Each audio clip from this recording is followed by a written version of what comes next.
ரட்சிக்கதான் இயேசு கிறிஸ்து இந்த உலகத்திற்கு வந்தார் என்ற வார்த்தை எவ்வளவு உண்மை, அது அங்கீகரிப்புக்கு பாத்திரமாயிருக்கிறது.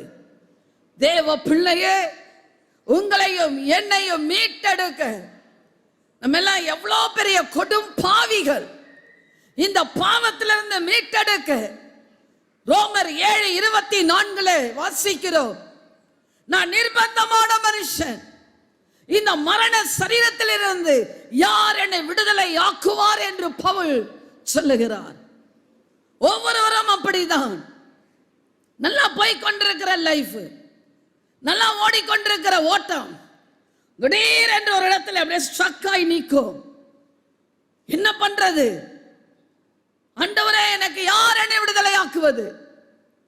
பணம் இருக்கு, ஆசை இருக்கு, படிப்பு இருக்கு, எல்லாம் இருக்கு. ஆனால் இந்த விடுதலை யார்கிட்ட வரும்? என் பணத்தினால என்னால் விடுதலை பெற முடியலையே.